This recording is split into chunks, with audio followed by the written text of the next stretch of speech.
नमस्कार, मैं हूं पंकज कुमार। इस खास पेशकश में हम चर्चा करने जा रहे हैं कि बिहार के मुख्यमंत्री नीतीश कुमार का आखिरकार उत्तराधिकारी कौन होगा। क्योंकि मैं कई नेताओं के नाम बता सकता हूं जिनकी पार्टियां बनी, लेकिन उत्तराधिकारी के अभाव में उनकी पार्टी खत्म हो गई।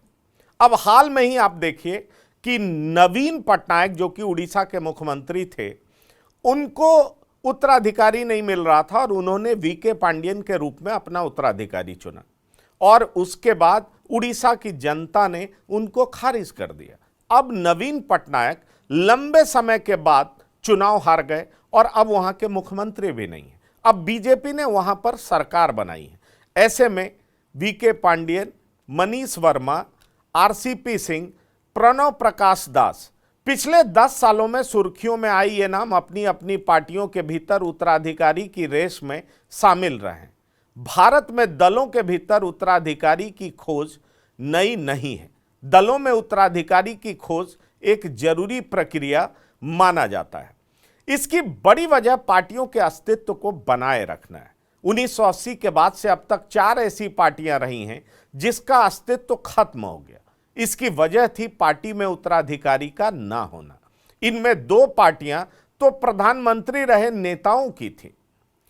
पहला नाम कामराज की कांग्रेस ऑर्गेनाइजेशन का। 1969 में के कामराज के नेतृत्व में कांग्रेस ऑर्गेनाइजेशन का गठन हुआ। 1971 के चुनाव में पार्टी को लोकसभा की 16 सीटों पर जीत मिली। इसके बाद कामराज पार्टी के विस्तार में जुट गए। इसी बीच 1975 में उनका निधन हो गया। उनके निधन के वक्त में देश में आंतरिक आपातकाल लगा हुआ था। कामराज के जाने के बाद पार्टी की कमान मोरारजी देसाई के पास आ गई। 1977 में जब आपातकाल हटा तो मोरारजी ने पार्टी का जनता पार्टी में विलय करा लिया। चुनाव में जब जनता पार्टी को जीत मिली तो मोरारजी प्रधानमंत्री बन गए, लेकिन कुछ ही सालों में उनकी सरकार गिर गई। इसके बाद जनता पार्टी में विभाजन का दौर शुरू हुआ। जनसंघ के बदले बीजेपी और भारतीय क्रांतिकारी दल के बदले लोक दल का गठन हुआ, लेकिन उत्तराधिकारी न होने की वजह से कांग्रेस ओ की शाखा आगे नहीं बढ़ पाई। कांग्रेस जगजीवन को भी नहीं मिले उत्तराधिकारी। 1981 में जगजीवन राम ने खुद की पार्टी बनाई। राम उस वक्त सासाराम से सांसद थे। जगजीवन राम की यह पार्टी शुरू में तो खूब सुर्खियां बटोरी, लेकिन उनके निधन के बाद पार्टी का अस्तित्व खत्म हो गया।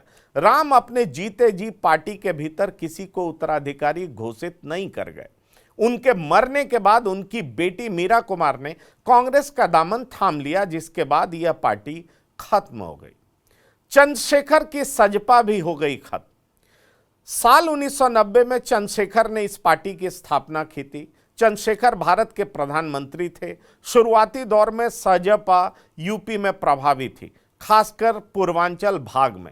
चंद्रशेखर खुद इस पार्टी के सिंबल पर चुनकर कई दफे संसद पहुंचे। चंद्रशेखर जब ढलान की ओर बढ़ने लगे तो सजपा में उनके उत्तराधिकारी की खोज होने लगी, लेकिन उन्होंने अपने जीते जी इसका ऐलान नहीं किया। चंद्रशेखर के निधन के बाद उनके बेटे नीरज शेखर जरूर राजनीति में आए, लेकिन सजपा की जगह उन्होंने सपा को तरजीह दी। नीरज वर्तमान में बीजेपी से राज्यसभा सांसद हैं। साल 2020 में सजपा का अस्तित्व खत्म हो गया। बीपी के सामने जनता दल हो गया बेहाल। साल 1988 में वीपी सिंह ने इस पार्टी की स्थापना की थी। सिंह की इस पार्टी को 1989 के चुनाव में बड़ी जीत मिली। सिंह देश के प्रधानमंत्री भी बने। 1991 और 1996 में इस पार्टी ने बेहतरीन प्रदर्शन किया। 1996 और 1998 के बीच इस पार्टी के 2 नेता प्रधानमंत्री बने। हालांकि इसके बाद पार्टी में टूट शुरू हो गई। कोई ठोस उत्तराधिकारी न होने की वजह से पार्टी पहले 3 भागों में विभाजित हुई। 2003 में पार्टी का अस्तित्व पूरी तरह से खत्म हो गया। आखिर में इसकी स्थापना करने वाले बीपी सिंह खुद जन मोर्चा में चले गए। नीतीश कुमार और नवीन बाबू अब क्या करेंगे? वर्तमान में राष्ट्रीय और क्षेत्रीय स्तर पर 2 ऐसी पार्टियां हैं जिसके उत्तराधिकारी पर संशय बरकरार है। इसमें पहला नाम नीतीश कुमार की पार्टी जनता दल यूनाइटेड है। नीतीश कुमार ने अब तक जेडीयू में उत्तराधिकारी की घोषणा नहीं की है। जेडीयू में उनके बेटे निशांत के भी राजनीति में आने की चर्चा वक्त वक्त पर होती रही है, लेकिन अब तक नीतीश ने उनकी राजनीति में एंट्री नहीं कराई है। फिलहाल जेडीयू में मनीष वर्मा के उत्तराधिकारी बनने की चर्चा है। हालांकि अब तक के जो ट्रैक हैं, रिकॉर्ड है, उसके मुताबिक इस बात की संभावनाएं कम है कि नीतीश अपने रहते किसी को उत्तराधिकारी घोषित करें। नवीन पटनायक का भी वही हाल है। उन्होंने तो खुलकर कह दिया कि मेरे जाने के बाद ओडिशा की जनता मेरा उत्तराधिकारी चुनेगी। नवीन बाबू की पार्टी में वर्तमान में प्रणव प्रकाश दास दूसरे नंबर के नेता हैं। तो ये सारी चीज़ें जो मैं आपसे डिस्कस कर रहा था, उसमें आप ये देखिए कि नवीन बाबू भी कह रहे हैं कि मेरे जाने के बाद मेरा उत्तराधिकारी चुना जाएगा। लेकिन नीतीश कुमार ने हाल फिलहाल में एक ऐसा फैसला किया है जिसके तहत उन्होंने मनीष वर्मा को पार्टी का वाइस प्रेसिडेंट भी बना दिया। इनफैक्ट कहिए महासचिव चुना है, माफ करिएगा, महासचिव चुना है। महासचिव काफ़ी इंपॉर्टेंट पद होता है। नीतीश कुमार की जाति से ही मनीष वर्मा आते हैं और मनीष वर्मा को लेकर के कहा जा रहा है कि वो आरसीपी सिंह का रिप्लेसमेंट है। मतलब नीतीश के छत्र छाया में वो काम करेंगे और उसके बाद उनके उत्तराधिकारी हो सकते हैं। सवाल ये उठ रहा है कि क्या मनीष वर्मा, जो कि पेशे से आईएएस ऑफिसर रहे हैं, ओडिशा कैडर उनका था, उसके बाद उनको 2012 से 2018 तक बिहार में काम कराया गया और फिर उन्होंने वीआरएस ले लिया, स्वैच्छिक सेवा निवृत्ति। और उसके बाद कहा जा रहा है कि मनीष वर्मा को संगठन में काम कराया जाएगा और यह भी कहा जा रहा है कि हो सकता है राज्यसभा में भेजा जाएगा।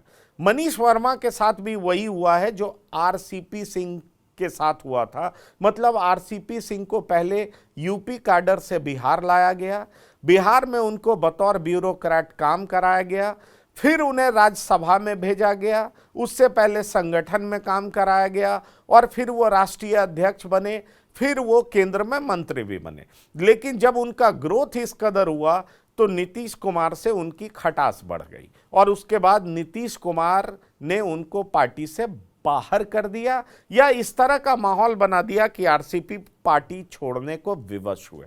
अब मनीष वर्मा आए हैं। मनीष वर्मा को लेकर के कहा जा रहा है कि इनको संगठन में काम करने का बेहतरीन मौका दिया जाएगा और हो सकता है इन्हें राज्यसभा भी भेजा जा सकता है। ऐसे में बड़ा सवाल ये उठ खड़ा हो रहा है, क्या मनीष वर्मा उत्तराधिकारी होंगे या मनीष वर्मा को प्रमोट करके, और उसके बाद ये भी चर्चा बहुत जोरों पर है कि निशांत भी पार्टी में आ सकते हैं और उनको फाइनली तख्तो-ताज जेडीयू का दिया जा सकता है। बहरहाल क्या होगा ये तो देखने वाली बात होगी, क्योंकि नीतीश कुमार के उत्तराधिकारी के तौर पर जिन जिन लोगों को देखा गया, समझा गया, उनकी हालत बहुत बुरी हुई।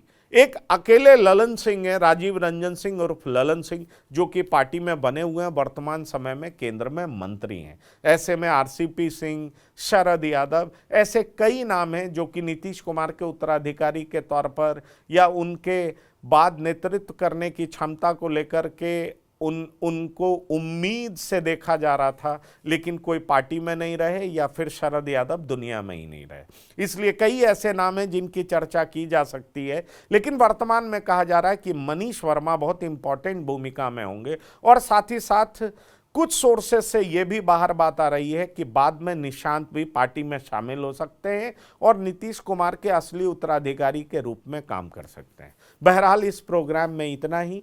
देखते रहिए TV9 बिहार झारखंड ताज़ा तरीन खबरों के लिए। धन्यवाद, नमस्कार।